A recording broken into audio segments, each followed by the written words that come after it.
King Charles never imagined the quiet storm brewing within his own family could shake the very foundation of the monarchy.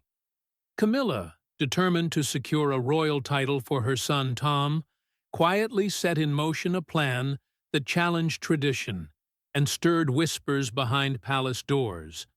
But when Charles uncovered the true extent of her ambitions, using charitable funds and covert media campaigns to sway public opinion, he knew he had to act. What started as a private family dispute quickly spiraled into a full-blown power struggle. When Charles moved to dismantle her biggest scheme, Camilla didn't back down.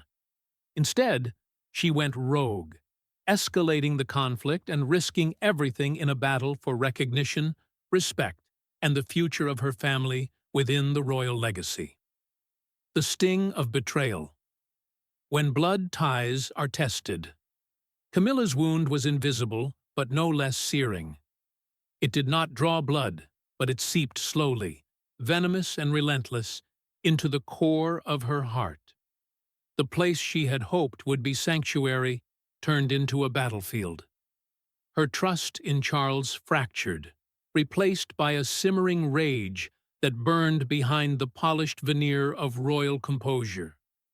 For years, Camilla had stood quietly beside Charles, weathering scandals, gossip, and the unrelenting glare of the public eye. She had been the quiet force behind the throne, navigating palace intrigues with careful diplomacy. But this moment, this outright dismissal in front of the kingdom's most powerful advisors, was a turning point.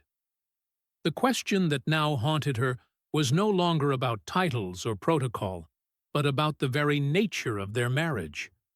Was it a refuge of love and partnership, or merely a strategic chessboard on which each played their own moves? Autumn at Clarence House. A season of tension. The following weeks unfolded against the backdrop of an unusually long autumn. London was wrapped in a thick, swirling fog that blurred the city's sharp edges and muted its usual bustle. The cold, biting winds off the River Thames wove their way through narrow streets, brushing past historic buildings like Clarence House with their somber stone facades and manicured gardens. The palace, bathed in the gentle glow of the marble fireplace, appeared serene, but inside, tension crackled in the air. Camilla sat alone in a cream-colored leather armchair, the soft ticking of an antique clock marking the slow passage of time. She held a delicate cup of mint tea, her fingers twisting the handle nervously, but with purpose. Her eyes were sharp, reflecting the mind of a strategist weighing every angle. Days earlier, she had rehearsed the conversation in her mind countless times, preparing every argument, anticipating every objection. Now, as Charles sat across from her, the room filled with an almost tangible weight of expectation. Softly, she began, her voice steady, yet filled with quiet urgency. "Charles, I believe it's time we discuss Tom receiving an honorary title. Not to change who he is, but to recognize the role he has quietly played in supporting our family and its charitable work." Behind the plea, a mother's resolve and a political strategy. Beneath the surface of Camilla's request lay layers of deeper intent. Her maternal love was genuine, but this was also a calculated move to safeguard Tom's future in a world that often cast outsiders as intruders. A title would shield him from the relentless glare of the media and give him a foothold in the intricate dance of palace politics. More strategically, it would give Camilla a powerful ally at her side. Her son, officially recognized and protected by the monarchy. In the swirling currents of influence, where alliances could tip the balance of power, this was a vital maneuver. As Charles aged and the inevitable transition of power loomed with William's gradual rise, Camilla saw Tom as her anchor, her piece on the board, to maintain influence within the royal inner circle. Charles, for his part, sat silently, gazing out the window as golden autumn leaves danced in the breeze. The scene was peaceful, but his mind churned. He respected tradition, and the foundation of the monarchy relied on order and precedent. Yet, he was also a man shaped by decades of personal struggle and love. Camilla had stood by him during his loneliest hours, especially after Diana's tragic death. How could he deny her when she had given so much? The Privy Council meeting. Power, protocol, and public humiliation. Days later, the ancient chamber of the Privy Council was filled with its usual air of formality and solemnity. Velvet chairs and polished oak gave the room an imposing grandeur, while portraits of monarchs past gazed down silently from the walls. It was here that Camilla made her case to the kingdom's most senior and powerful nobles. "My lords," she began, her voice calm and authoritative, "I propose that Tom Parker Bowles be granted an honorary title as recognition for his steadfast contributions to royal charitable efforts. This is a step towards demonstrating our family's inclusivity and commitment to modernization." As the words hung in the air, a heavy silence fell. Members exchanged subtle glances, some intrigued, others disapproving. Princess Anne's raised eyebrow was a quiet signal of skepticism. Conservative nobles murmured their objections, while progressives whispered cautiously, unsure but curious. All eyes then turned to King Charles, who sat at the head of the table, his hands clasped in front of him. The tension was suffocating. The ticking of the grand clock seemed to grow louder in the hush. The aftermath, silent storms and subtle wars. The days following the Privy Council meeting were heavy with unspoken tension. Clarence House, already cloaked in the chill of late autumn, seemed to carry an even thicker, invisible fog of resentment and plotting. Outwardly, Camilla maintained a composed and measured demeanor.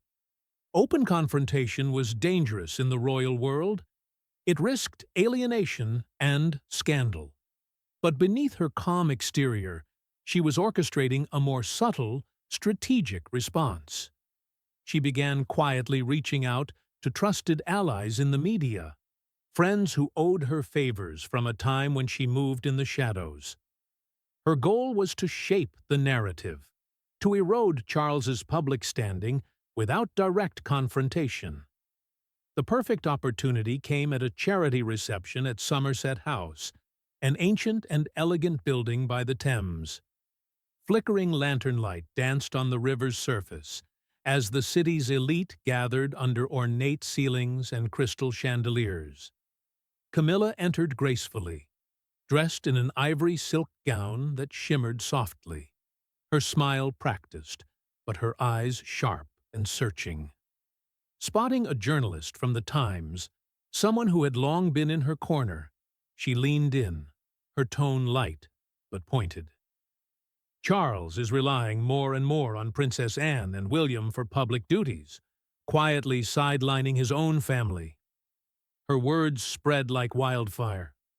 The public fallout, divisions exposed, and royal legitimacy questioned. Within hours, newspapers exploded with headlines questioning the king's impartiality. Is the king taking sides? Charles favors William and Anne, neglects Camilla.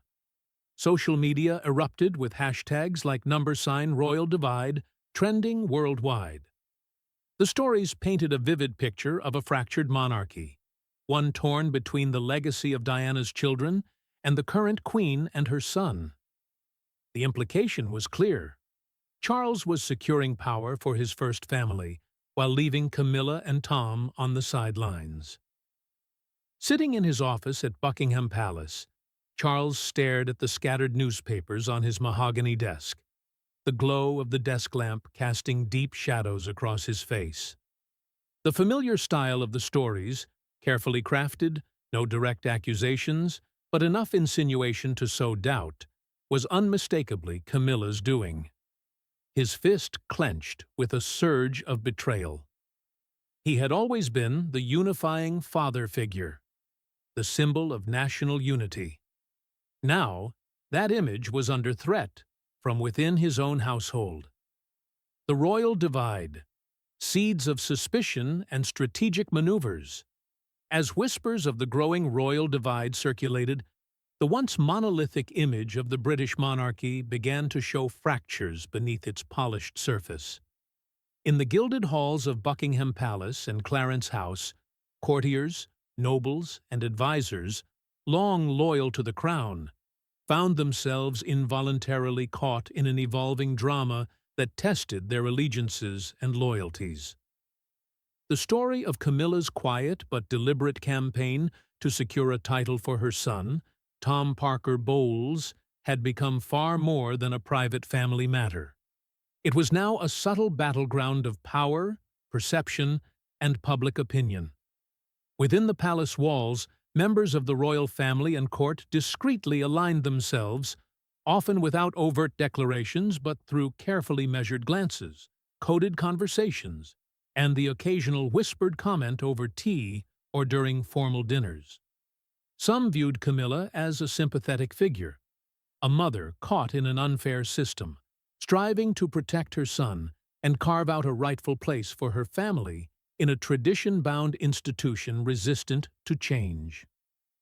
These sympathizers saw her as a victim of royal rigidity and outdated prejudice, a woman whose genuine loyalty and service had been overshadowed by history and public opinion.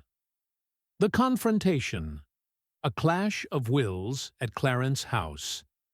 The tension reached a boiling point on a drizzly London afternoon when the damp chill seeped into Clarence House's ancient stone walls, mirroring the cold atmosphere inside.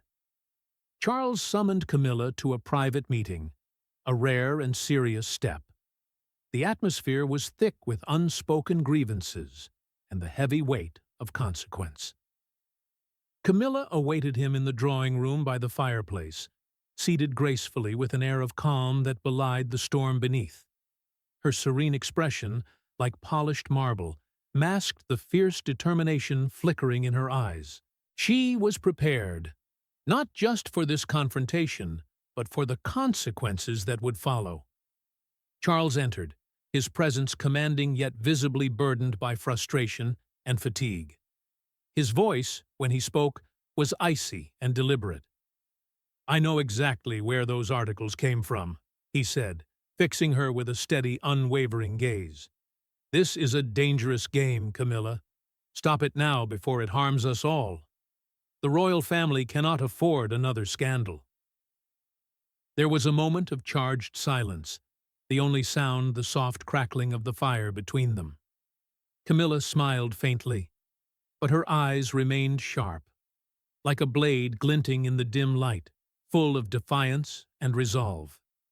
She had anticipated this confrontation and was ready with her own countermove. "You want me to stop only if you agree to grant Tom an honorary title," she replied evenly, her tone almost conspiratorial but firm. "It's only fair, Charles. You humiliated me in front of everyone at the Privy Council." Escalation, the media campaign, and the power of influence. Camilla's next moves grew bolder and more calculated.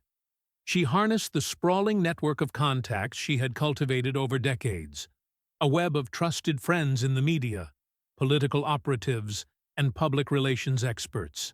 The king taking sides narrative, carefully crafted and subtly introduced, began to appear in various channels. From primetime BBC talk shows dissecting royal dynamics, to trending hashtags on social media platforms where public sentiment could be shaped in real time. Tabloids like The Sun published anonymous but detailed insider accounts, suggesting that Charles was increasingly relying on William and Anne for public duties, sidelining Camilla and Tom. These stories painted a picture of a divided royal family, a monarch perceived as prioritizing the lineage of his first marriage, leaving his current family marginalized. Camilla's carefully placed sources added emotional weight, framing her as a lonely figure isolated within the cold confines of the palace, struggling to protect her son's place in a world that seemed determined to reject them. In private conversations, she confided to close friends, "I only want fairness for my son." But Charles seems to have forgotten that family isn't just about bloodlines. The results exceeded her expectations. Public opinion shifted gradually but unmistakably. Online polls began showing a subtle but significant dip in Charles's approval ratings. Meanwhile, sympathy for Camilla grew. Many began to view her as a wronged woman, a mother fighting for recognition in an institution slow to embrace change. The king's response: a battle for reputation and control. For King Charles, the escalating situation was a crisis. Each morning, as he sat alone in his office at Buckingham Palace, the glow of dawn barely piercing the heavy curtains, he read the mounting critiques. His hands trembled slightly as he turned pages filled with headlines and social media comments, each one a reminder that his reign was being tested not just by external forces, but from within. The threat was not just to his personal dignity, but to the very foundation of the monarchy's legitimacy. If public trust in the king fractured, the institution itself could face an unprecedented crisis of confidence, one rivaling the turbulence that followed Princess Diana's tragic death decades earlier.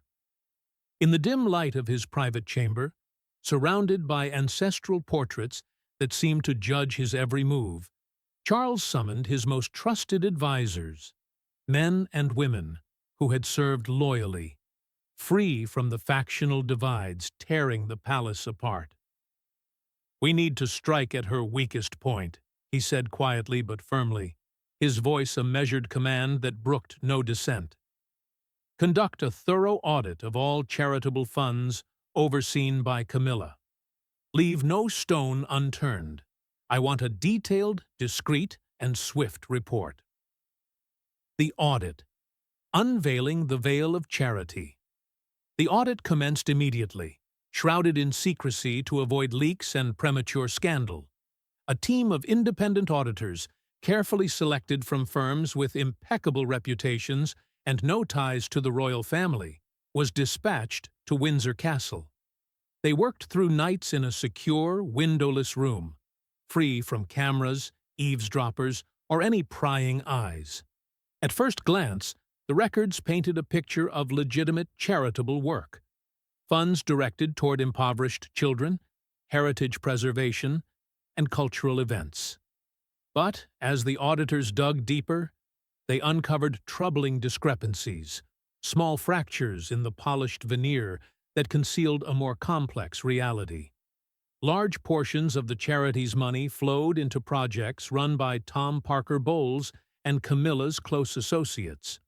Substantial sums were earmarked for high-end culinary events tied to Tom's restaurants, disguised as community education initiatives. Lavish dinners in London's finest establishments, where Tom was a celebrated chef, were officially listed as cultural promotion but functioned as networking opportunities to expand his personal business connections. More sophisticated channels funneled funds into political advocacy groups, covertly promoting Camilla's influence. Seminars on modern women's roles in the monarchy, ostensibly educational, were in truth lobbying efforts seeking to amplify Camilla's voice in national affairs. The fallout: a delicate balance between power and preservation. The potential consequences of this scandal, if exposed, were catastrophic. The media would feast on headlines branding Camilla as a power-hungry figure who weaponized charity for personal gain. Parliament could initiate investigations, threatening the royal family's budget and public support. This could mark the end of Camilla's public career and drag Tom into a scandalous vortex. When the detailed report finally reached Charles one late evening, he sat alone, the dim desk lamp casting deep shadows over the thick pile of papers. His heart pounded with a mix of triumph and torment. Rationally, he saw this as the perfect leverage to curb Camilla's campaign. Yet, emotionally, the cost was agonizing. Charles did not want to destroy the woman who had been his steadfast companion through years of loneliness and public scrutiny. To sever ties with her now would fracture his own soul, transforming his life into another royal tragedy. Instead, he resolved to wield this knowledge not as a sword to slay, but as a chain to restrain, a way to compel Camilla to halt her campaign without causing irreparable damage to the monarchy or their shared history. The final warning: a rainy afternoon at Clarence House. On a dreary, rain-soaked afternoon, London's sky a uniform grey, mirroring his somber mood, Charles arrived at Clarence House unannounced. The rain drummed a relentless rhythm on the sleek black limousine's roof, soaking his long coat and darkening his weary features. Inside the residence, Camilla sat quietly in her private drawing room, absorbed in a book on royal history. The firelight flickered softly across her composed face, which betrayed nothing of the storm raging beyond the walls. Charles entered without ceremony and took a seat opposite her, voice low and grave. "Camilla," he began, "I'm here to issue a final warning. Your campaign is harming us all. Stop it now before I'm forced to act." Camilla set her book aside, her gaze icy and unyielding. She felt no fear, no remorse, only the cold certainty of a woman who had long anticipated this moment. To her, this was Charles's last feeble attempt to regain control over a narrative she was already rewriting on her own terms. We truly appreciate your support. Subscribe and be part of our journey.